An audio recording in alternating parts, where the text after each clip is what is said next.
தேசிய இனப்பிரச்சனையோட நேஷனல் கொஸ்டினோட சம்பந்தப்படாத பிரச்சனையில் கூட இது பௌத்த கருத்தியலுக்கு மாறா போயிருமோன்னா உடனே பின்வாங்கிறது. அப்போ உங்களோட பொலிட்டிக்கல் கேபிட்டல் அங்கே எல்லாம் யூஸ் பண்ணணும். நீங்கள் உங்களுக்கு இருக்கக்கூடிய அரசியல் ஆதரவு, அந்த அரசியல் மூலதனத்தை நீங்கள் எங்கே செலவழிக்கணும்? அதுவும் ஆட்சியினுடைய ஆரம்பத்தில் உங்களை யாருமே கேள்வி கேட்க கண்ணுக்கட்டிய தூரத்தில் எதிர்க்கட்சியை காணவில்லை என்று சொல்லுகின்ற நேரத்தில் தான் நீங்கள் செய்யும். சிறுபான்மை மக்கள் பெரும்பான்மையாக வாழுகின்ற ஒரு பிரதேசம். அப்போ அவர்கள் அங்கேயும் பெரும்பான்மையாக இருக்கக்கூடாது, அந்த பெரும்பான்மையையும் நாங்கள் மாற்றி அமைக்க வேணும் என்று அவர்களை சிறுபான்மையாக்குகின்ற ஒரு செயல்முறையினுடைய வடிவமாகத்தான் இந்த சிங்கள பௌத்த மயமாக்கல் என்றது வடக்கு கிழக்கில் அரசாங்கத்தால் திசவிகார சார்பில் ஐநாவுக்கு சொல்லப்படுற பதில் என்ன? பல்வேறுபட்ட முரணான கோரிக்கைகள் இருப்பதற்காக யாரிடம் இதை திருப்பி கையெழுப்பதுன்றதற்காக குழப்பம் இல்லை. உங்களுக்கு ஒரு குழப்பம் தேவையில்லை. நீங்கள் எழும்பி போனால் பிறகு அவை அந்த காணி யாருக்குரியன்றதை அதை பார்த்து ஈகவாபியில் இருந்த அந்த விகாரையில் அங்கே இருக்கிற முஸ்லீம் மக்கள், சுற்றி இருக்கிற முஸ்லீம் மக்கள் அந்த விகாரையோட ஒரு உறவை வச்சிருந்தார்கள். அவர்கள் தான் போய் அங்கே இருக்கிற விகாரையை தூசு தட்டுவார்கள், அங்கே போய் என்னது ஒரு பூவை வைப்பார்கள், எல்லாம் செய்து கொண்டிருந்தால் திடீரென்று அது பௌத்த வலயமாக பிரகடனப்படுத்தப்பட்டோன்னா அவர்கள் எல்லாரும் அந்த பிரதேசத்திலிருந்து தூக்கி எறியப்பட்டிருந்தார். சட்டத்தின் ஆட்சி, நல்லாட்சி என்பவை இந்த பெரும்பான்மை கருத்தியலோடு முரண்படாத வரைக்கும் அமுலில்.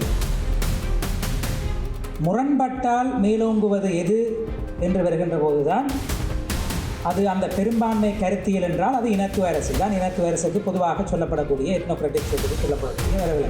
அவர்கள் அங்கே வெளியிட்ட பொழுது கூட அவர்கள் எப்பொழுதுமே நாங்கள் பௌத்தத்துக்கு எதிரானவர்கள் அல்ல, நாங்கள் சிங்களவர்களுக்கு எதிரானவர்கள் அல்ல என்று சொல்லி அந்த தங்களுடைய நியாயமான கோரிக்கைகளை மிகவும் தெளிவாக முன்வைக்கிறவர்களாகும். அதே நேரம் அவர்கள் தங்களுடைய அந்த பிரதேசத்தின் வரலாறையும் அதை மறைக்கல, ஒரு இடம் மறைக்கல. இன்றைக்கு நாங்கள் சொல்கிறது அங்கேயும் சொன்னாங்க, பக்கத்தில் ஒரு சின்ன விகாரம் முந்தி கன்சலையோ இது ஒன்று இருந்ததெல்லாம். இன்றைய உரையாடலில் எனக்கு தையிட்டியை பற்றி அது வெரி கிளியர் கட் ஆன்சர். அதில் எங்களுக்கு இது சரியா அது பிள்ளையாண்டுலாம் யோசிக்கிறதுக்கான தேவையே இல்லை. அது ஒரு தனியாருடைய காணியில் அத்துமீறி கட்டப்பட்ட ஒரு விகாரை, சட்டவிரோதமாக கட்டப்பட்ட விகாரை. அந்த காணி அந்த மக்களுக்கு போவாங்க. அதில் ஒரு விதமான டிபேட்டுக்கும் இடம் இல்லாத வகையில் இருக்கிற ஒரு விஷயம்தான் இந்த தையிட்டி. அப்போ நான் அதில் கன நேரம் மினக்கட விரும்பவில்லைன்னு சொன்னால் அதை பற்றி சுகுமாரியும் படி வழங்கப்பட்டு சொல்லிட்டா சொன்னார். அப்போ அதனை நான் கூட மினக்கிடாமல் நான் யோசித்தேன், இந்த சிங்கள பௌத்த மயமாக்கலை நாங்கள் எப்படி விளங்கி கொள்ளலாம் என்றதை பற்றின ஒரு பார்வையை உங்களோட பகிர்ந்து கொள்ளலாம் என்று. அப்போ நாங்கள் அந்த சிங்கள பௌத்த மயமாக்கலை எடுத்துக்கொண்டால் நான் அதில் ரெண்டு விதமாக இதை பார்க்கணும். ஒன்று, புதிதாக சிங்கள பௌத்த அடையாளங்களை முன்னிறுத்தி வலியுறுத்தி அவற்றை மேம்படுத்துவதற்கான ஒரு செயல்முறை கூடாகவும் சிங்கள பௌத்த மயமாக்கல் நடைபெறும். இன்னொரு பக்கத்தில் ஏனைய மதங்கள், ஏனைய மொழிகளை பேசுகிறவர்கள், ஏனைய கலாச்சாரங்களுக்கு உரியவர்களையும் அவர்களுடைய அடையாளங்களையும் பலமிழக்க செய்கிற வகையிலையும் அது நடக்கும். அப்போ அந்த ரெண்டையும் நாங்கள் ஒரே மாதிரி ஒரு அனாலிட்டிக்கல் ஃப்ரேம் ஒர்க்குள்ளே கொண்டு அதை விளங்கி கொள்ள வேண்டிய ஒரு தேவை இருக்கிறது. அந்த வகையில் நாங்கள் நார்த் ஈஸ்ட்டுக்குள்ள எடுத்து பார்த்தோம்னு சொன்னால், நார்த் ஈஸ்ட்டை நான் ஒரு ஸ்பெஷல் கேஸாக இதில் பார்க்குறேன். ஏன்னா இதில் நாட்டில் சிறுபான்மை மக்கள், நாட்டில் இருக்கிற இனத்தை வைக்கிற சிறுபான்மை மக்கள் பெரும்பான்மையாக வாழுகின்ற ஒரு பிரதேசம். அப்போ அவர்கள் அங்கேயும் பெரும்பான்மையாக இருக்கக்கூடாது, அந்த பெரும்பான்மையையும் நாங்கள் மாற்றி அமைக்க வேணும் என்று அவர்களை சிறுபான்மையாக்குகின்ற ஒரு செயல்முறையினுடைய வடிவமாகத்தான் இந்த சிங்கள பௌத்த மயமாக்கல் என்றது வடக்கு கிழக்கில் நடைபெறுகிறது. அப்போ அது வடக்கு கிழக்கில் நடைபெறக்கு என்ன நடக்குதுன்னா, நீண்ட காலமாக இவர்களுடைய கேஸ் எடுத்து பார்த்தால் நீண்ட காலமாக போர் காரணமாக இடம்பெயர்ந்து போன மக்களில் காணிகளை இராணுவமயமாக்கி போர் முடிந்ததுக்கு பிறகு அந்த காணிகளில் பல இன்னும் விடுவிக்கப்படாத ஒரு சூழ்நிலையில் இராணுவமயமாக்கப்பட்ட, இன்னும் நாங்கள் சொல்லப்போனால் இந்த காணிகளில் இருந்து மக்கள் இவ்வளவு காலம் நீண்ட காலம் வெளியேற்றப்பட்டிருக்காருன்னா அதை நாங்கள் ஒரு இன சுத்திகரிப்புக்குரிய செயல்முறையாக கூட பார்க்க வேணும். என்னென்று சொல்லிட்டோன்னா, நீண்ட காலமாக அவர்களுக்குரிய காணி அவர்கள்ட்ட போயிடும். ஒரு கம்யூனிட்டியின் காணியிலிருந்து அந்த மக்கள் எல்லாரும் வெளியேற்றப்பட்டிருக்காங்க. அப்படிப்பட்ட ஒரு இன சுத்திகரிப்புக்கான ஒரு சூழ்நிலை கூடாக இராணுவத்தின் உதவியோட பௌத்த மயமாக்கல்ன்றது வடக்கு கிழக்கில் எல்லா இடமும் நடந்திருக்கு. நான் இதை சில நேரத்தில் யோசிக்கிற ஆங்கிலத்தில் வடக்கு கிழக்கில் ஒரு மிலிட்டரி மாங்க் காம்ப்ளெக்ஸ் ஒன்று இருக்குன்னு சொல்லி, தேரரும் இராணுவமும் சேர்ந்து செய்கிற ஒரு செயற்பாடு. அது ஈஸ்டில் சிலாக்கில் நாங்கள் காணி உரிமைக்கான மக்கள் கூட்டணியில் வேலை செய்யல சொன்ன ஒரு விஷயம். ஈஸ்டில் என்ன நடக்குதுன்னு சொன்னால், சில விட அது மிலிட்டரிக்கும் டூரிஸ்ட் இண்டஸ்ட்ரிக்கும் இடையில் ஒரு காம்ப்ளெக்ஸ் இருக்குது. பீச் எல்லாத்தையும் போய் கைப்பற்றி போட்டு அதை மக்கள்கிட்ட பாவனையிலிருந்து விடுத்து அதை கொண்டு போய் எல்லாத்தையும் பெரிய பெரிய கம்பெனிஸ்கிட்ட கொடுத்து செய்கிற மாதிரி. அப்போ அந்த மாதிரியான ஒரு செயல்முறை கூடாக நார்த் ஈஸ்டில் வந்து ஒரு மைனாரிட்டைசேஷனும் சிங்கள மயமாக்கலும் வந்து ஒரே நேரத்தில் அது நடந்து கொண்டிருக்கிறத நாங்கள் பார்க்குறோம். இது தனியாக மிலிட்டரைசேஷனோட மட்டும் இல்லை, இது வைல்ட் லைஃப் ப்ரொடெக்ஷனுக்குள்ளால் வருது, மகாவலி அதிகார சபை கூடாக வருது. அதாவது இந்த பிரதேசத்தை வந்து ஒரு சிங்கள ஒரு தனியாக ஒரு சிங்கள பெரும்பான்மை பிரதேசமாக மாற்றுறதுக்கான ஒரு செயல்முறையாக இதை நாங்கள் பார்க்குறோம். இதுண்ட இன்னும் பல வடிவங்களையும் நாங்கள் சொல்லலாம். இப்போ ஏற்கனவே இருக்கின்ற புத்தர் கோயில்களை சிறிய அளவில் இருக்கிற கோயில்களை பெரிய கோயில்களாக மாற்றுறது, அல்லது ஒரு சாதாரணமாக இருக்கிற ஒரு புத்தர் கோயிலை வந்து ஒரு புனித வலயமாக பிரகடனப்படுத்தப்பட்டு அதன் மூலமாக அதை பெருப்பிச்சு காணிகளை அபகரித்து அந்த காணிகளில் ஏற்கனவே வாழ்வாதாரத்தில் ஈடுபட்டு கொண்டிருக்கிற மக்கள் இந்த வாழ்வாதாரத்தை பிடுங்கிறது, இதெல்லாம் இதுன்ற ஒரு செயல்முறையாக இருக்குது. இப்போ தீகவாவியில் நடந்த ஒரு சம்பவம், இதை பற்றி முந்தின அமைச்சர் அஷ்ரஃப் ஒரு நல்ல ஒரு கவிதை கூட எழுதியிருந்தார், மணியோசை என்று சொல்லி. எப்படி அந்த தீகவாபியில் இருந்த அந்த விகாரையில் அங்கே இருக்கிற முஸ்லீம் மக்கள், சுற்றி இருக்கிற முஸ்லீம் மக்கள் அந்த விகாரையோட ஒரு உறவை வச்சிருந்தார்கள். அவர்கள் தான் போய் அங்கே இருக்கிற விகாரையை தூசு தட்டுவார்கள், அங்கே போய் என்னது ஒரு பூவை வைப்பார்கள், எல்லாம் செய்து கொண்டிருந்தால் திடீரென்று அது பௌத்த வலயமாக பிரகடனப்படுத்தப்பட்டோன்னா அவர்கள் எல்லாரும் அந்த பிரதேசத்திலிருந்து தூக்கி எறியப்பட்டிருக்கிறார். அப்போ சில நேரங்களில் அந்த பௌத்தம் ஒரு சிங்க்ரெட்டிக்காக, அது தான் பௌத்தரோடையும் பௌத்தர் இல்லாதவை எல்லாரும் சேர்ந்து வாழ்ந்து கொண்டிருக்கிற ஒரு இடத்துல கூட அது திடீரென்று ஒரு வன்முறைப்பட்ட ஒரு பரிமாணத்தை எடுத்து அங்கே இருக்கிற ஆக்கள் எல்லாரையும் வெளியில் கொண்டு போகிற மாதிரியான ஒரு செயல்முறையை நாங்கள் பார்க்கணும். இது நாங்கள் நார்த் ஈஸ்டில் பார்க்குறோம்.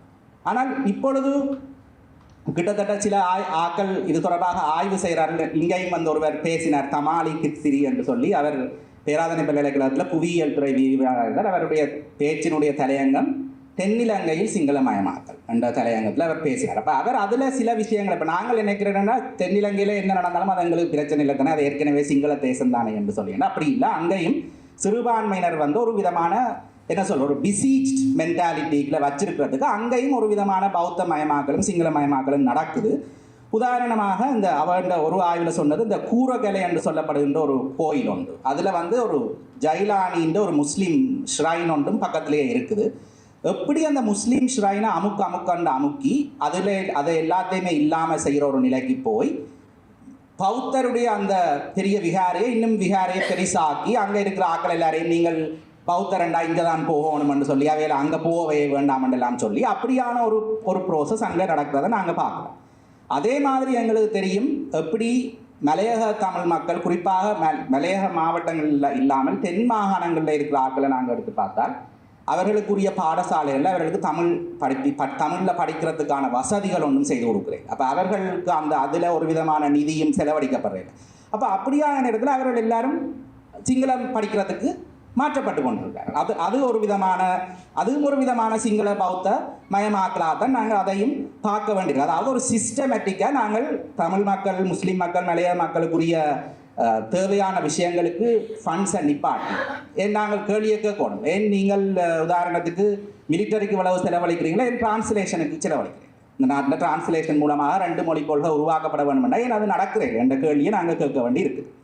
அதே மாதிரி இப்படியான ஒரு மெட்டீரியல் கான்டெக்ஸ்டில் எல்லாரையும் ஆக்களை வந்து தமிழ் முஸ்லீம் மக்களின் அந்த அவர்களுடைய தேவைகளை எல்லாத்தையும் சிங்களத்துக்கு கூட தான் நீங்கள் செய்யலாம் என்று சொல்லி அந்த மக்களையும் ஒரு பகுதியினர் தங்களுடைய தமிழ் அடையாளங்களை, தமிழோடு சம்பந்தப்பட்ட அடையாளங்களை இழந்து கொண்டு போகிற செயல்முறையையும் நாங்கள் பார்க்குறோம். உதாரணத்துக்கு ஒரு காலத்தில் நீர்கொழும்பில் தமிழ் பேசுகின்ற ஒரு கம்யூனிட்டி இருந்தது. அவர்கள் தங்களுக்கு இந்த நாட்டில் சர்வை பண்ணணும்னு சொன்னால் சிங்களம் படித்தா தான் சரியன்னு சொல்லி அவர்கள் மூலமாக ஒரு கான்செப்டை உருவாக்கி அவர்களையும் அதை ஏற்றுக்கொள்ள வைக்கிற மாதிரியான ஒரு அடிப்படை கட்டமைப்புகளை செய்து அது கூடாக அவர்களையும் அவர்களுடைய அடையாளங்களை மாற்றுறது. அதே மாதிரி வடகிழக்கு உள்ள பானமை என்று சொல்லி ஒரு இடத்துல இருக்கிற தமிழ் ஸ்பீக்கிங் வேர்டவர் கம்யூனிட்டி, அந்த கம்யூனிட்டியில் இருக்கிற மக்களும் ஒரு காலத்தில் அவர்கள் தமிழ் பேசினார்கள். இன்றைக்கு அவர்கள் தமிழ் பேசாமல், அது தமாலி கித்சிரி தன்னுடைய ஆய்விலையும் அதை பற்றி எழுதியிருக்கிறார். அவர்கள் எப்படி கொஞ்சம் கொஞ்சமாக அவர்களுடைய தமிழ் நெஸ்ஸை வந்து இல்லாமல் போய் கொண்டிருக்குதுன்னு சொல்லி இது எல்லாம் வந்து ஒரு வகையில் மைனாரிட்டிஸை வந்து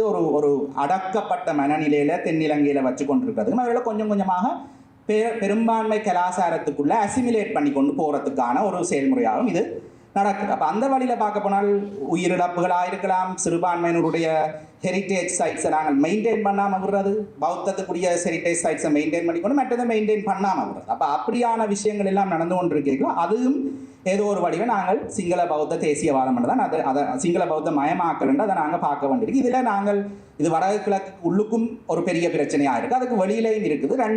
ரெண்டையும் நாங்கள் வெறும் ஸ்பெசிஃபிக்காக விளங்கி கொள்ள வேண்டிய தேவையும் இருக்குது. ஒன்றில் கடுமையான மைனாரிட்டைசேஷன் செய்ய வேணும் என்ற நோக்கத்தோடு நடக்குது, மற்றதில் ஒரு அசிமிலேஷனையும் ஒரு பிசீச்ட் மென்டாலிட்டியை மக்கள் மத்தியில் வச்சிருக்கணும்ன்றதுக்காக அது நடக்குது.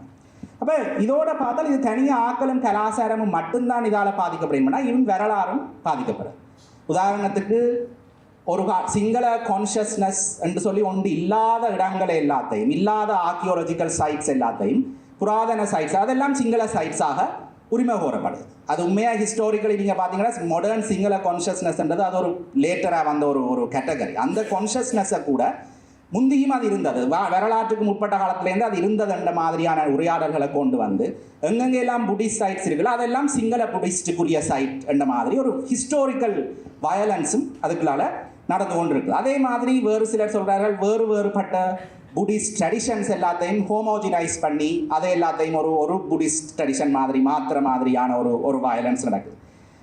இது ஹிஸ்டாரிக்கலாக நடக்கிற வயலன்ஸ். அடுத்தது வந்து இதன் எக்கனாமிக் கான்சிக்வன்சஸ் என்ன? ஆக்களின் நிலங்கள் பறிபோகுது, அவர்கள் விவசாயத்துக்கு செய்கின்ற நிலங்கள் இல்லாமல் போகுது, அவர்கள் அந்த சூழல் முழுவதும் சூழலுக்கு ஒரு பெரிய ஒரு அழிவு இந்த சிங்கள பௌத்த மயமாக்கலுக்கு கூடாக நடந்து கொண்டிருக்குது. அதே மாதிரி இந்த சிங்களமயமாக்கல் செயல்முறைக்கு ஊடாக ஒரு விதமான ஒரு ஊழலும் டைனாஸ்டிக் ப்ரொஜெக்ட்ஸ் இதுகள் எல்லாம் செய்கிறதுக்கு இது பயன்படுத்தப்படுது. என்னென்னு சொன்னால் மக்கள் கவனமாக இருக்க வேண்டிய வர்க்க ரீதியான பிரச்சனைகள், குறிப்பாக சிங்கள மக்கள் மத்தியில் இருக்கிற வறுமையோ வேலையின்மையோ அதுகள் ஒன்றையும் அட்ரஸ் பண்ணாமல் அவர்கள் எல்லாரையும் இது எங்கட நாடு, உங்களுக்கு எதிரி தமிழர் தான், உங்களுக்கு எதிரி முஸ்லீம் தான் என்று சொல்லி அவர்களும் ஒரு விதமான ஒரு ஃபால்ஸ் கான்ஷியஸ்னஸ்களையும் வச்சு கொண்டிருக்கிற மாதிரியான ஒரு செயல்முறையும் அதுக்குள்ளால நடந்து கொண்டிருக்குது. அதாவது இது முழுக்க வந்து இதில் என்னது இது இவர்களை எதிரிகளாக காட்டி ஒரு வர்க்கம் தன்னுடைய அரசியலை தொடர்ந்து செய்து கொண்டு போகிறதுக்கும் இந்த ப்ரொஜெக்டை பயன்படுத்துகிறார்கள் என்பதையும் நாங்கள் பார்க்குறோம். அப்போ இது எப்படி நடக்குதுன்னு சொன்னால் இது எல்லா ரெஜிம்ஸுகளையும் நடக்குது, வேறுபட்ட வடிவங்களில் வேறுபட்ட வகைகளில்.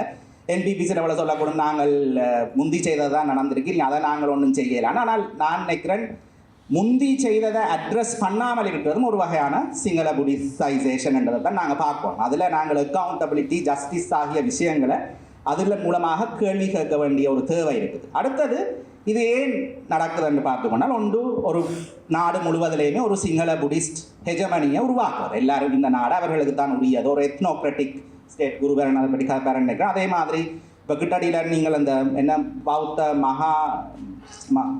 சமுடுவ அந்த ஒரு கூட்டத்தில் பார்த்தா இது புத்த போதனைகளின் அடிப்படையில் ஒரு தியோக்ரட்டிக் ஸ்டேட்டாக கூட இருக்க வேணுமென்ற மாதிரியான கருத்துக்கள் எல்லாம் அதுக்குள்ளே இருந்து வருது. அதே மாதிரி அதாவது இந்த நாடு முழுவதும் ஒரு குறிப்பிட்ட இனத்துக்கும் மதத்துக்கும் உரிய ஒரு இடமாக இதை மாற்றத்துக்கான ஒரு செயல்முறையாக இந்த சிங்கள பௌத்த தேசியவாதம் என்றது இருக்குது. அதே மாதிரி இது வந்து ஒரு எலீட், சிங்கள பௌத்த எலீட் தாங்கள் வந்து ஒரு சமூக நீதியையோ ஜனநாயக நிகழ்ச்சி நிரலையோ முன்வைக்காமல் தாங்கள் இதுகளை ஒரு அதிகாரத்தை பாதுகாக்கிறதுக்காக இது இருக்குது. இதில் நாங்கள் குறிப்பாக ராஜபக்ஷகளை எப்படி செயற்பட்டாருங்கிறத பார்த்தோம். அவர்கள் வேறு ஒன்றும் செய்யாமல் இந்த மாதிரியான ப்ராஜெக்ட்ஸு கூட தான் தங்களுடைய அதிகாரத்தை நிலைநிறுத்தி கொள்றதுக்கும் முயற்சி செய்கிறார்கள். ஆனால் இப்போ மேற்கொள்ளப்பட்ட ஆய்வு உடான்மா தமாலி தன்னுடைய ஆய்வில் சொல்லியிருந்த ஒரு விஷயம், இது தனியாக எலீட்டுக்கு மட்டுமுடிய ஒரு ப்ராஜெக்டாக இது இல்லை. உதாரணத்துக்கு இந்த கூரகலையில் நடக்கிற ப்ராஜெக்டை பற்றி அவர் கதை கேட்க சொன்ன ஒரு விஷயம், அங்கே எப்படி கொரியாவுக்கு வேலைக்கு போயிருக்கின்ற சிங்களவர்கள் தான் அந்த ப்ராஜெக்ட்டுக்கு நிறைய காசை அனுப்பி கொண்டிருக்கிறார்கள். அப்போ அதுவும் நாங்கள் அதை பார்க்க வேணும். இப்போ ட்ரெடிஷனல் மார்க்சிஸ்ட் வியூவில் வந்து எல்லாம் எலிட் தான் பிரச்சனை, மற்ற கிளாஸஸில் ஒரு பிரச்சனை இல்லை என்று சொல்லணும். ஆனால் இப்போ நாங்கள் பார்க்குறோம் எப்படி நான் எலிட் செக்மெண்ட்ஸுக்குலையும் இப்படியான ஒரு தேசியவாதம் வந்து உருவாகி கொண்டு வருது. அது எப்படி இந்த கடைசி கேஷுவாலிட்டி மைனாரிட்டிஸாக தான் இருக்கிறேன். மைனாரிட்டிஸும் அவர்களுக்குரிய அந்த சைட்ஸும் தான் அதில் முழுக்க அழிக்கப்படுற மாதிரியான போக்கு இருக்குது. அதே மாதிரி நாங்கள் பார்க்குறோம் வேறுபட்ட நிக்காயங்கள், வேறுபட்ட பௌத்த பிரிவுகளுக்கு இடையில் இருக்கிற காம்படிஷன். இந்த காம்படிஷன்லேயும் கடைசியாக பலி கொடுக்கப்படுறது சிறுபான்மை மக்களாகவும் இதில் அமையும். அப்போ இப்படி பல்வேறுபட்ட விஷயங்களுக்காக தான் நடக்குது. அடுத்த இன்னும் ஒரு அறிஞர் சொன்னார், அமாலி விடகதரண்டவ இங்கேயும் வந்து ஒருக்கா பேசினவோ இந்த கூட்டங்களெல்லாம் நடக்குமா, நான் இங்கே ஒருத்தரும் வாரேன் அதில் கேட்குறதுக்கு. எப்படி ஒரு நவதாராளவாத இனநாயக உருவாக்கம் வெளியோயாவில் நடக்குதுன்னு சொல்லியிருக்கேன். அப்போ அவன் ஆர்கியூமெண்ட் வந்து வெளியோயாவில் கொண்டு போய் சிங்கள மக்கள் எல்லாரையும் குடியேற்றி போட்டு போய் அவைக்கு ஒன்றும் அங்கே செய்கிறேன். அவரெல்லாம் அப்படியே போய் சும்மா இருக்க விட்டுட்டு அவர்கள் வந்து நிதி மூலதன கம்பெனிகள்கிட்ட போய் கடனாளிகளாக மாறி அவர்கள் எல்லாம் அங்கே ஒரு பெரிய ஒரு எக்கனாமிக் கிரைசிஸை அங்கே ஃபேஸ் பண்ணி கொண்டு இருக்கிற மாதிரியான ஒரு சூழ்நிலையை அங்கே அவதானிச்சேன்னு சொன்னான். அப்போ அவள் அங்கே சொன்ன இன்னொரு விஷயம், ஒரு இன்ட்ரெஸ்டிங்கான விஷயம், அங்கே ஒரு ஏற்கனவே ஒரு புடிஸ்ட் டெம்பிள் கட்டப்பட்டிருக்கு, அதில் ஒரு பிக்கு இருப்பார். இப்போ புதுசாக இன்னும் ஒருத்தர் வருவார். அப்போ அவர் வந்தோடனே அவர் இன்னொரு டெம்பிளை கட்டணும் வந்தோன்னா அங்கே இருக்கிற சிங்கள கம்யூனிட்டி அவருக்கு எப்படி எதிர்த்து போனவை என்று சொல்லி அப்போ அந்த எல்லா விதமான முரண்களும் வந்து இதுக்குள்ள நடந்து கொண்டிருக்கிற ஒரு விஷயமா இருக்குது. அப்போ நான் இதில் கடைசியாக சொல்ல வர விஷயம், ஏன் நாங்கள் இந்த ப்ரோசஸை இவ்வளவு தூரம் விளங்கிக் கொள்ள வேணும் என்று சொன்னால், ஒன்று நாங்கள் இந்த சிங்கள பௌத்த மயமாக்கல் என்றது வந்து மிகவும் நுணுக்கமான முறையில் தமிழ், முஸ்லீம், இந்து, கிறிஸ்தவ அப்படியான அடையாளங்கள் எல்லாத்தையும் மலங்கடிக்க செய்வதன் மூலமாக நடக்கிற ஒரு ப்ரோசஸ் ஆகிருக்கு. அதே மாதிரி அது ஒரு வெறும் வெளிப்படையாகவே இந்த தையீட்டில் நடந்த மாதிரி வெளிப்படையாகவே ஒரு மோசமான ஆதிக்கமான முறையில் நடக்கிற நுணுக்கமாக இல்லாமல் இருக்கிற ஒரு ப்ரோசஸ் ஆகிருக்கு. அடுத்தது, நாங்கள் தனியாக இந்த போராட்டத்தை செய்யலாமா என்ற ஒரு கேள்வியும் இருக்குது. எங்களால் அதுக்கு நாங்கள் எப்படி ஏனைய சமூகங்களோட ஆதரவை பெற வேண்டிய தேவை இருக்குது. இப்போ உதாரணத்துக்கு குச்சவெளியில் கோத்தபாய ராஜபக்ஷ என்ற காலத்தில் எக்கச்சக்கமான விகாரிகள் ஒரு பிரதேச சபைக்குள்ளேயே கட்டி முடிக்கப்பட்டது என்று சொல்லி மாற்றுக்கொள்கைகளுக்கான ஆய்வு நிலையத்தில் அவைன்ற ஒரு கருத்து, ஒரு ஆய்வு அறிக்கை சொல்லுது. அப்போ அதில் எங்களுக்கு ஏனைய சமூகங்களோட நாங்கள் சேர்ந்து வேலை செய்து அதன் மூலமாக நாங்கள் ஒரு பரந்தப்பட்ட ஒரு அணியை உருவாக்குறதுக்கும் எங்களுக்கு தேவை. நான் அதுக்காக அந்த சுமையையும் பாதிக்கப்பட்ட சமூகங்கள் தான் ஏற்க வேணும் என்று சொல்ல இல்லை. இப்போ தையிட்டியில் அவர்கள் இதில் மிக உதாரணமாக இருக்கிறார்கள். அவர்கள் எப்பொழுதுமே தென்னிலங்கையில் இருக்கிற ஆட்களுடைய நட்பு சக்திகளோடையும் தொடர்ந்து வேலை செய்து கொண்டிருக்கிறவர்களாக இருக்கிறார்கள். பால் எங்களோட காணி உரிமைக்கான மக்கள் கூட்டணியோடு சேர்ந்து அவர்கள் வந்து அங்கே தங்களுடைய கருத்துக்களை வெளியிட்டிருந்தார்கள். அப்போ அவர்கள் அங்கே வெளியிட்ட பொழுது கூட அவர்கள் எப்பொழுதுமே நாங்கள் பௌத்தத்துக்கு எதிரானவர்கள் அல்ல, நாங்கள் சிங்களவர்களுக்கு எதிரானவர்களா அல்ல என்று சொல்லி அந்த தங்களுடைய நியாயமான கோரிக்கைகளை மிகவும் தெளிவாக முன்வைக்கிறவர்களாகவும், அதே நேரம் அவர்கள் தங்களுடைய அந்த பிரதேசத்தின் வரலாறையும் அவர் மறக்கல, ஒரு இடம் மறைக்கல. இன்றைக்கும் அவர் சொல்றதுன்னு அங்கேயும் சொல்லுவேன், பக்கத்தில் ஒரு சின்ன விகாரம் முந்தி கன்சலையோ இது ஒன்று இருந்தது.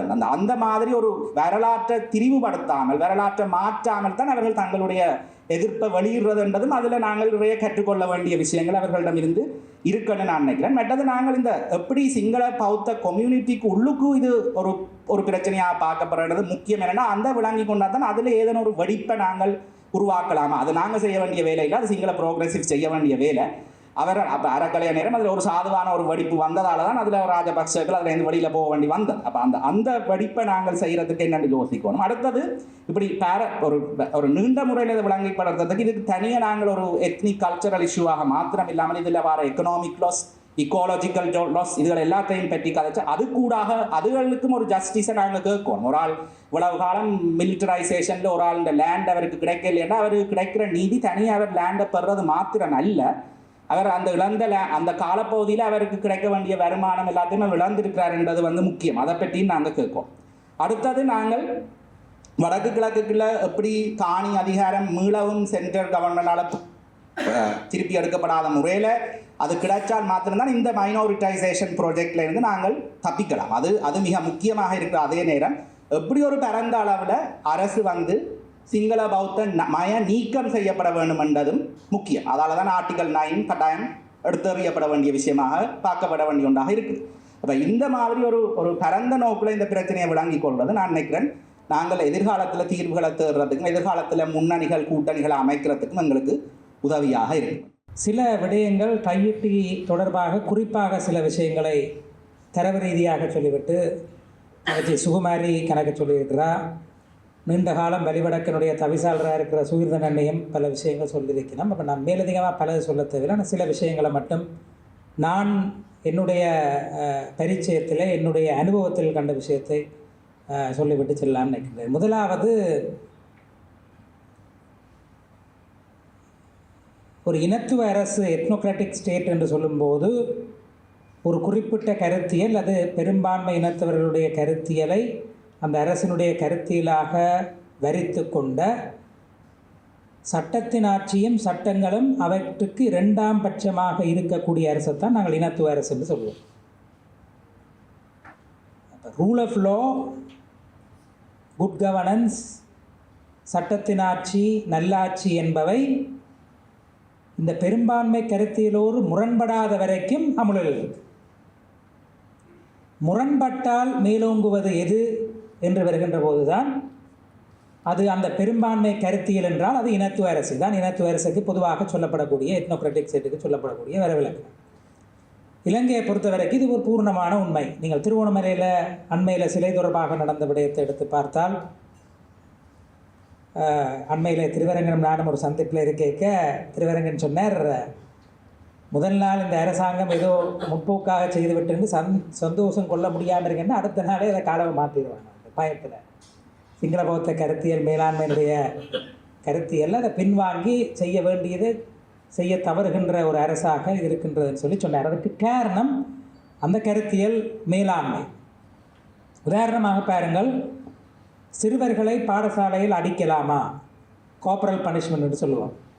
சிறுவர்களை அடிக்கலாமான்ற விஷயத்தில் எங்களுடைய தண்டனை சட்டக்கோவையில் அதுக்கு இடம் இருக்குது. அதை மாத்திரத்துக்காக இந்த அரசாங்கம் முயற்சி எடுக்க அக்டோபர் முதல் வாரத்தில் சங்கத்தினுடைய பௌத்த சங்கத்தினுடைய மிகவும் சிரேஷ்ட துறவிகள் அந்த சட்டம் கொண்டு வரப்படக்கூடாது என்று சொல்ல 2 வாரத்தில் அன்றகுமாரன் டிசனாக சொல்கிறேன், நாங்கள் இதை மீள் பரிசீலனை செய்கிறோம். கலாநிதி ஹர்மி அமரசூரிய மானுடவியலில் கலாநிதி பட்டம் பெற்றவர், அதுவும் எடின்பரோ பல்கலைக்கழகத்தை பெற்றவர். ஏன் எடின்பரோ பல்கலைக்கழகம் என்றால் சவுத் ஏஷியன் எத்னோகிராஃபி ஆந்த்ரோபாலஜி என்ற ஒரு மிகவும் ஒரு உயரிய கல்விப்பிடமாக கருதப்படுகின்ற எடின்பரோ பல்கலைக்கழகத்தில் செய்தவர். எங்களில் பலருக்கு முன்னாள் சக பல்கலைக்கழக ஆசிரியராக அவர் இருந்தவர். அவர் போய் பௌத்த துறவிகளுக்கு முன்னால் இப்படி ஒரு சின்ன நாட்காலிக்கு முன்னால் இருந்து பாலியல் தொடர்பான கல்வி அல்லது எல்ஜிபிடி தொடர்பான விழிப்புணர்வினுடைய அவசியம் தொடர்பாக விளக்கம் சொல்ல வேண்டிய அவசியம் என்ற அந்த இமேஜ் வரைக்க எனக்கு ஞாபகம் வருது என்ன, இந்த சிங்கள பௌத்த கருத்தியல் மேலாண்மை.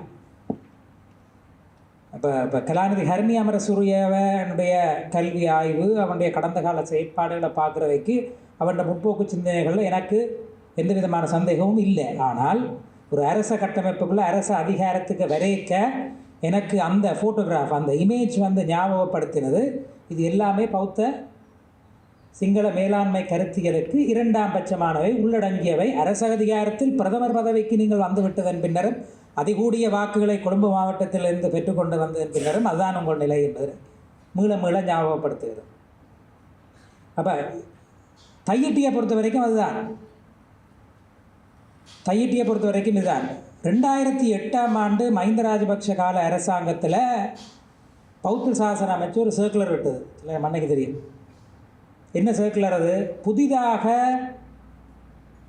சமயம் சார்ந்த கட்டிடங்கள் நீங்கள் அமைப்பதாக இருந்தால் பௌத்த சாசன அமைச்சினுடைய அனுமதியை பெற்றுக்கொள்ள வேண்டும் என்பதுதான் அந்த சுற்று நிறுவனம். நான் ஒரு வழக்கை மட்டும் உதாரணமாக காட்டுறேன், 2 நேரம் எடுக்க விரும்புகிறேன். SCFR 92/2016 என்ற வழக்கு பண்டாரகம பிரதேச சபைக்கு உட்பட்ட ஒரு இடத்துல ஒரு முஸ்லீம்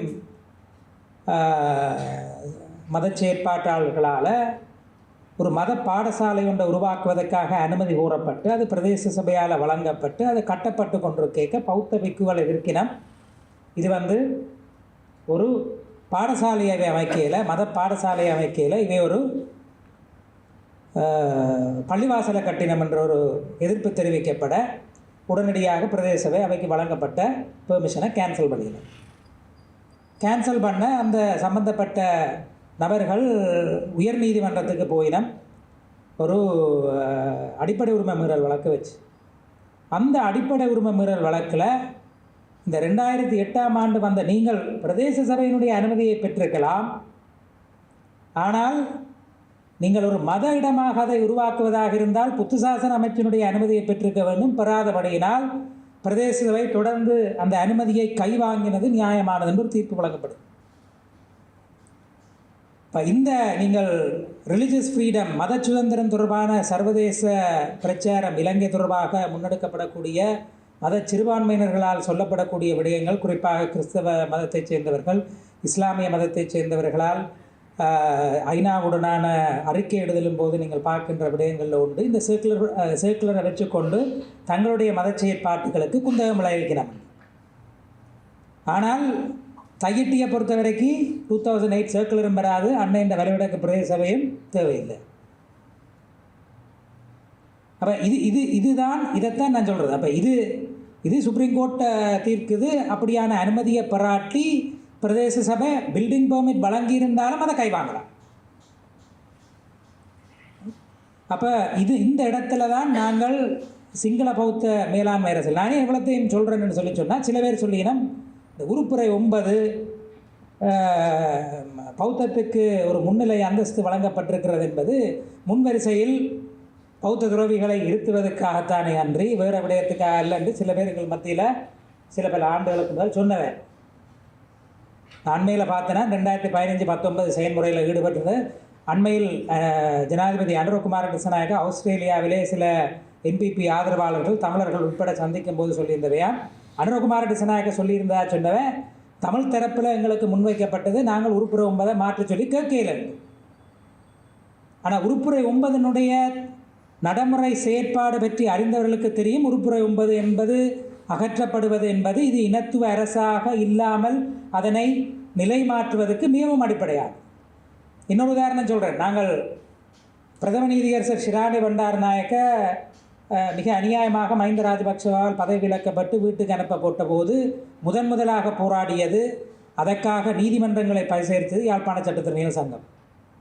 யாழ்ப்பாண சட்டத்திறனிகள் சங்கத்தை பின்பற்றி காலி சட்டத்திறனிகள் சங்கம், அதுவும் ஒரு பெரிய சட்டத்திறனிகள் சங்கம், அதுவும் அதன் பின்னர் தான் இலங்கை சட்டத்திறனிகள் சங்கம் அந்த இடத்துக்கு வந்த என்னென்னா அவ்வளோத்துக்கு ராஜபக்சேக்கு பயம். இதே பிரதம நீதியரசர் ஷிராணி பண்டாரநாயக்க அவர்கள் ஒரு கிறிஸ்தவ மதஸ்தாபனம் ஒன்றை சட்டமூடாக நிலைநிறுத்துகின்ற வருகின்ற போது அவர் எழுதுகிற ஒரு தீர்ப்பு அது ஆர்டிக்கிள் 9க்கு முரணாக போயிடும்.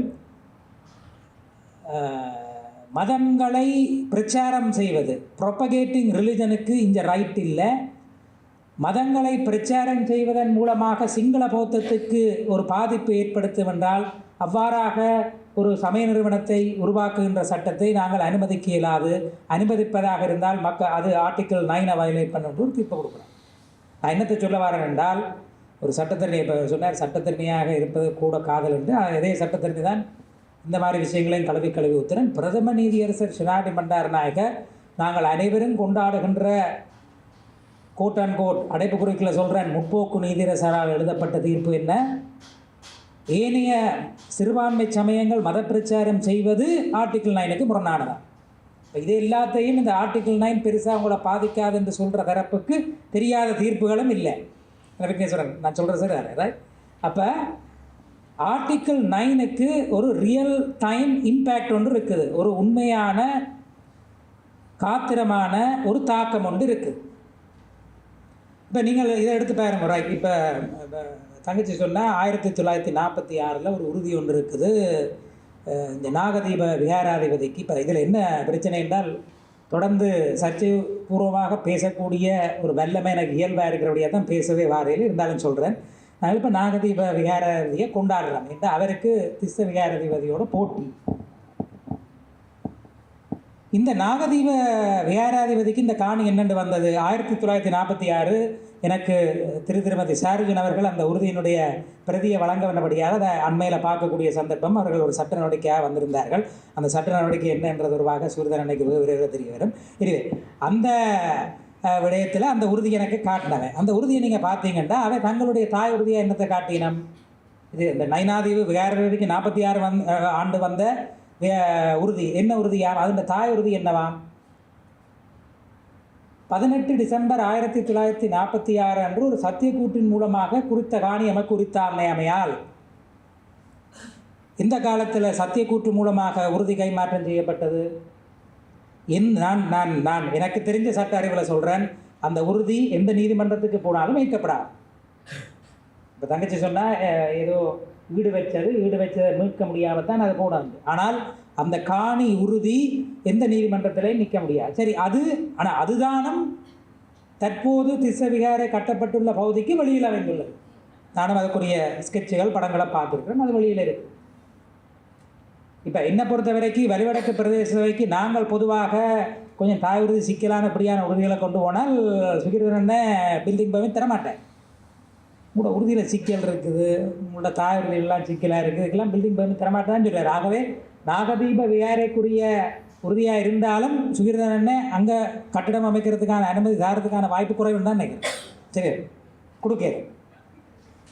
அது நாகதீப விகாரைக்கு இருப்பதாக சொல்லப்படுகின்ற 46ஆம் ஆண்டுக்குரிய காணியிலே கட்டையிலாதான். இங்கே இருக்கிற காணிக்காரருக்கு ஒன்றும் இல்லை. இப்போ திஸ்ஸ விகாராதிபதிக்கு இப்போ நீங்கள் அதில் பார்த்தீங்கன்னா காங்கேசந்துறையை சேர்ந்த களுத்துறை இன்னொரு பேர் போட்டு ஒரு தேரருக்கும் இன்னொரு தேரருக்கும் வழங்கப்படுகின்ற ஒரு தர்ம சாதனமாக வழங்கப்படுற ஒரு உறுதி என்று தான் அதில் சொல்லப்பட்டிருக்கு. அப்போ அந்த உறுதியே எனது கருத்தை நீங்கள் எவ்வளோத்துக்கு சட்டத்திறனை கருத்தாக எவ்வளோத்துக்கு நீங்கள் வலிதாக்கிறது எவ்வளோ தெரியாது, ஒரு செல்லுபடியற்ற உறுதியின் மீது செய்ய வைக்கப்படுறதால் இந்த காணி மீதான அவைன்ற கிளைமுக்கு வந்து தெர் ஆர் ஜீரோ கிளைம் ஏன் சொல்கிறேன், அங்கே எந்த விதமான குறைஞ்சது ஒரு வெளிப்படுத்தல் உறுதியோடு கூட இதுவரைக்கும் ஒரு வெளிப்படுத்தல் உறுதி கூட காட்டினதில்லை திஸ்ஸ விகாராதிபதி. தற்போது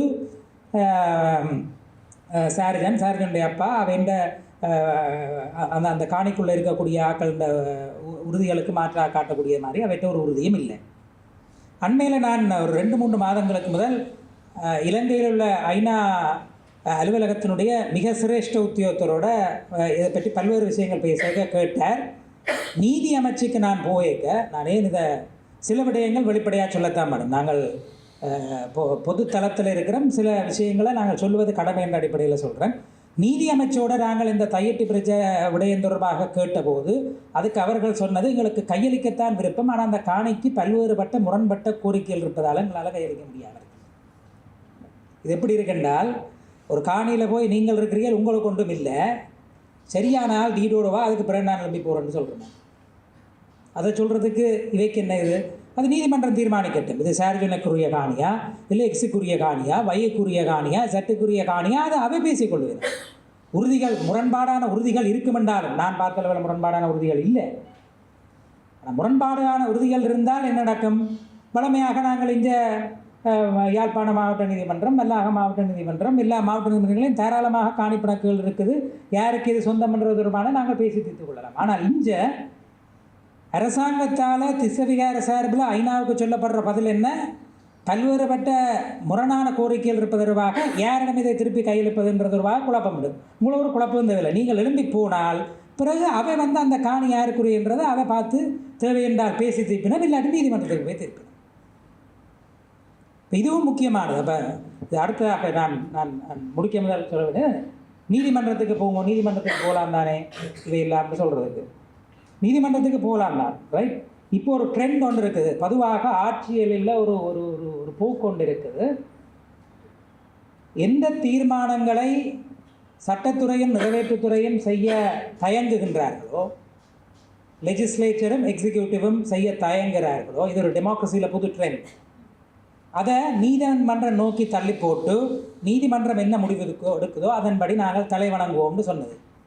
இந்தியாவில் அண்மை காலத்தில் மிகப்பெரிய உதாரணம் அயோத்தி பிரச்சனை.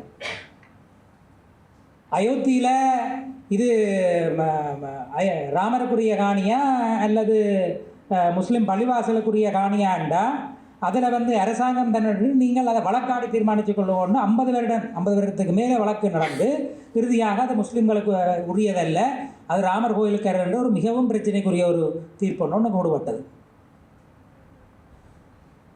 அப்போ நான் என்ன சொல்கிறேன் என்றால், மக்களினுடைய வாக்குகளால் தெரிவு செய்யப்பட்ட அரசாங்கம் எடுக்க வேண்டிய தீர்மானங்களை எடுக்காமல் அந்த தீர்மானத்தை வேறொரு இடத்துக்கு தள்ளுது. ஜுடிஷரியை நாங்கள் அக்கௌண்டபிளாக வச்சிருக்கலாம், அவர்கள் தெரிந்தெடுக்கப்படாதவர்கள், ரைட். அப்போ அவர்களால் எடுக்கப்பட்ட தீர்மானம் என்று நீங்கள் சொல்லிவிட்டு பிறகு அந்த தீர்மானத்தை நாங்கள் கேள்விக்குட்படுத்தலாது. ஆகவே நாங்கள் அதையே இது நீங்கள் அந்த decision make avoiding taking decisions, நீங்கள் தீர்மானம் எடுப்பதை தவிர்ப்பதற்கான உத்தி நீதிமன்றங்களை நோக்கி விடுறது. இப்போ இந்த இடத்துல போராட்டக்காரர்கள் களத்திலிருந்து நிற்கணும், ஒரு சட்டவிரோதமான செயல் நடக்குது, அதுக்கு அரசாங்கமும் நிறைவேற்றுத்துறையும் இருக்குது, அது ஒரு முடிவு எடுத்து இதில் காண வேண்டுமே ஒழிய இதை நீதித்துறைக்கு பேரப்படுத்தி நீதித்துறையில் இணைந்த விடயம் இருப்பதால் நாங்கள் அதனை பற்றி பேச முடியாது என்று அந்த விலகல் போக்கை, அந்த சந்தர்ப்பத்தை அவர்களுக்கு வழங்கக்கூடாது என்பதற்காகத்தான் அவர்கள் இதுவரைக்கும் நீதிமன்றத்துக்கு போகல என்ற அந்த தீர்மானத்தை நான் ஒரு சட்டத்தரணியாக முழுமையாக விளங்கிக் கொள்கிறேன். டிலேன்றது வேறு. எல்லாரும் சொல்லினா நீதிமன்றத்துக்கு போனால் பல வருடங்கள் ஆகுமேன்றதை ஒரு பக்கம் காட்டினான். டிலேன்றதை கூட சொல்லலை. இதில் ஒரு தத்துவார்த்தம் சார்ந்த ஒரு ஒரு ஒரு ஒரு காரணம் சார்ந்த ஒரு விடயம் இருக்குது. நாங்கள் உரியதை என்னென்று நாங்கள் ஒரு அக்கௌண்டபிள் ஒரு நான் எத்னோக்ராட்டிக் ரெஜீமை பில் பண்ண போகிறோம் என்றால் எங்களுடைய வாக்குகளில் தெரிவு செய்யப்பட்டவர்கள் அந்த தீர்மானத்தை எடுத்து அதற்குரிய விளைவுகளை தாங்கிக் கொண்டு மக்கள் முன்னால் போய் அதை விளங்கப்படுத்தி இதுதான் செய்ய வேண்டிய சரியான விடயம் என்று சொல்ல வேண்டிய அந்த இடத்துக்கு வரணும். இப்போ அனுரகுமார டிசநாயக்க இந்த ரோட்டில் நடக்கே நாங்கள் ஃபேஸ்புக்கில் போட்டு பாராட்டுறோம். நானும் ஒன்றை போட்டு நீ நடந்தால் நடையலன்னு போட்டுனாங்க. அப்போ அவ்வளவு பொலிட்டிக்கல் கேபிட்டல் இருக்குது உங்களுக்கு, அவ்வளவுத்துக்கு அரசியல் மூலதனம் இருக்குது. அந்த அரசியல் மூலதனத்தை என்னத்துக்கு பாவிக்கிறீங்கள்? கார்ப்பரேட் பனிஷ்மெண்ட்டை நீக்கிறதுக்கு கூட பாவிக்க தயாரில்லை. அதாவது இனத்துவ ரீதியான கேள்விகள் இல்லை இனத்துவ ரீதியான பிரச்சனைகள், தமிழ் மக்களுடைய உரிமை சார்ந்த பிரச்சனைகளில் கூட நீங்கள் கை வைக்க மாட்டீங்க. கை வைக்கல என்றால் ரைட், அது ஒரு பக்கம் வைப்போம். கார்ப்பரேட் பனிஷ்மெண்ட் பார்க்க மாட்டீங்கள், பாலின சமத்துவத்தில் கை வைக்க மாட்டீங்கள். அந்த மாதிரியான நான் எத்னிக் இஷ்யூஸ், அதாவது தேசிய இனப்பிரச்சனையோட நேஷனல் குவெஷனோட சம்பந்தப்படாத பிரச்சனைகளில் கூட இது பௌத்த கருத்தியலுக்கு மாறா போயிருமோன்னா உடனே பின்வாங்கிறது. அப்போ உங்களோட பொலிட்டிக்கல் கேபிட்டல் அங்கே எல்லாம் யூஸ் பண்ணணும். நீங்கள் உங்களுக்கு இருக்கக்கூடிய அரசியல் ஆதரவு, அந்த அரசியல் மூலதனத்தை நீங்கள் எங்கே செலவழிக்கணும்? அதுவும் ஆட்சியினுடைய ஆரம்பத்தில் உங்களை யாருமே கேள்வி கேட்க கண்ணுக்கட்டிய தூரத்தில் எதிர்க்கட்சியை காணவில்லை என்று சொல்லுகின்ற நேரத்தில் தான் நீங்கள் இதை செய்யும். ஆனால் செய்ய மறுக்கிறீர்கள். தமிழ் மக்களுக்கும் பயங்கரவாத தடை சட்டம் என்று போட்டு பிறகு பிடிஎஸ்ஏ என்ற கூடு போட்டு இதுக்கு பிடிஏ பரவாயில்லை என்று யோசிக்க வைக்கிற அளவுக்கு நீங்கள் இருக்கிறீர்கள். ஸோ கேள்வி என்னென்றால் நீங்கள் என்ன நோக்கத்தில்? இறுதியாக ஒரு செய்தி, இது தமிழர்களை நோக்கி ஒரு உள்நோக்கிய கருத்து கோய்கூடாக சில பேருக்கு பிடிக்காமல் இருக்கலாம். எவ்வாறு நாங்கள் பேரினவாத அரசியலை, அடக்குமுறை அரசியலை நாங்கள் எதிர்த்து நிற்கிறோமோ, அண்மையில் பிமால் ரட்நாயக்க வந்தவர் சொன்னார், பிரச்சனை சிங்கள தேசியவாதிகளாலும் தமிழ் தேசியவாதிகளாலும். நாங்கள் அதை மிக கடுமையாக அந்த அந்த அந்த ஈக்குவேஷனை மறுப்போம். ஒரு பேரினவாத தேசியவாதத்துக்கும் ஒரு ஒடுக்கப்பட்ட மக்களுடைய தேசியவாதம் ஒன்றே. அந்த மாயைக்குள்ளே எங்களோட மக்களையும் நாங்கள் உள்வாங்குவதை அனுமதிக்கக்கூடாது. நாங்கள் எடுத்துக்கொள்ள ஒன்றுள்ள தேசியவாதம் ஒரு ஒரு ஒடுக்குமுறைக்கு எதிரான தேசியவாதம். அந்த தேசியவாதமே ஒரு ஒடுக்கும் தேசியமாகவும் மாறக்கூடாது, அதுவும் முக்கியம். நான் ஏன் இதை சொல்கிறேன் என்றால், எங்களுடைய பரப்புக்குள்ளேயும் எங்களோட கட்டுப்பாட்டு, நான் மதம் என்றபடியாக சொல்கிறேன், நான் மதம் என்ற தலைப்படுத்தபடியாக, எங்களோட கட்டுப்பாட்டுக்குள்ளேயும் எங்களுடைய தமிழ் மக்களுடைய பெரும்பான்மை மதத்தை ஒரு ஆக்கிரமிப்பு மதமாக நாங்கள் முன்னிறுத்துவோம் என்றால் அதுவும் தவறு. நான் எதை சொல்கிறேன்னு உங்களுக்கு விளங்கும் நினைக்கிறேன். நாங்கள் அங்கே சில சிலைகளை கொண்டு வைத்தல், பாடசாலைகளில் அந்த சிலையை வைக்கணும், பாடசாலையில் இன்னொரு கோயிலை கட்டு. இப்போ இந்த சிந்தனை பிறகு நாங்களும் பேரினவாத அரசியல் இன்னொன்றையும் நாங்கள் விளங்கிக்கொள்ளணும். பேரினவாத அரசியல்ன்ற உத்திகளை அப்படியே உள்வாங்கி சாப்பிட்டு நாங்களும் அதே தேசியவாதம் இருப்போம்னால் நாங்கள் ஒடுக்கும் மக்களின் தேசியவாதம் அல்ல. It is no more liberating nationalism. அது ஒரு விடுதலையை நோக்கிய தேசியவாதமாக விடுதலை நோக்கியதாக இருக்க முடியாது. அதுவே நாங்கள் கவனமாக இருக்கோம். அந்த ஊடுருவல் எங்கள் மத்தியில் கொண்டு வரப்பட்டதுக்கான காரணம் எங்களையும் பேரினவாத தேசியவாதத்தையும் ஒரு தன்மையாக்குகின்ற யோசனை. அதையும் நாங்கள் அது வெளியிலேருந்து திணிக்கப்படுது. அந்த மாதிரியான தமிழர் மத்தியில் தேசியவாதத்துக்குள்ளே சில பெரும்பான்மை மதவாத கூறுகளை கொண்டு வந்து திணிக்கிற வேலையிலே நீங்கள் மிக கவனமாக இருக்க வேண்டும். அதால் தான் இந்த போராட்டம் ஒரு இனத்துவ அரசினுடைய நீட்சிக்கு எதிரான போராட்டமே ஒழிய, தங்கச்சி சரியாக சொன்ன மாதிரி இது ஒரு சமயத்துக்கு எதிரான போராட்டம் அல்ல, அல்லது இன்னொரு மாற்று சமயத்தை நிலைநிறுத்துவதற்கான போராட்டம் அல்ல. அதில் நாங்கள் தெளிவாக இருக்கோம். அப்போ அவன் எப்படி கொண்டு வந்து பௌத்த சிலையை வைக்கிறத நாங்கள் பிள்ளைன்னு சொல்கிறோமோ, அதே மாதிரி எங்கள் பிரதேசங்களில் எங்களுடைய பெரும்பான்மை சமயத்தினுடைய உருவங்களையும் அந்த உருவ அரசியலையும் நாங்களும் செய்யாமல் இருக்கோம். பல்கலைக்கழகம் என்ற வழியால் நாங்களும் எங்களுக்குள்ளேயும் இந்த இதில் நாங்கள் பேசாட்டி நாங்கள் தொடர்ந்து பலவிடமுடிய நான் இந்த விஷயத்தை சொல்கிறேன். ஆகவே என்னுடைய வேண்டுகோள், நாங்கள் மிக தெளிவாக இதை ஒரு இனத்துவ அரசினுடைய ஒடுக்குமுறை என்று நாங்கள் நம்பர் 1 இதை பார்க்கணும். 2வது, இது அனைவருடைய போராட்டம். இது தனிப்பட்ட தனியார் காணி உரிமையாளர்களுடைய போராட்டம் அல்ல. ஒரு இனத்துவ அரசு ஒன்று இல்லாமல் போனால்தான் எங்களுடைய பிள்ளைகளுக்கு இலங்கை தீவிலே எதிர்காலம் இருக்கின்ற நம்புகின்ற அனைவரும் பங்கு கொள்ள வேண்டிய போராட்டம். இது ஒரு தேசியவாதத்துக்கு எதிரான தேசியவாதம் இல்லை, ஒரு ஒடுக்கும் தேசியவாதத்துக்கு மறுத்து சுயநிர்ணய போராட்டத்தின் ஊடாக அந்த பேரினவாதத்தை தோற்கடிக்க செய்கின்ற அரசியல் என்ற விளங்கிக் கொள்ளல் எங்களுக்கு தேவை. 4வது, பேரினவாத அரசியலினுடைய உத்திகளையோ கூறுகளையோ அதனுடைய கருத்தியலையோ நாங்கள் உள்வாங்காமல் பார்த்துக்கிறோம்.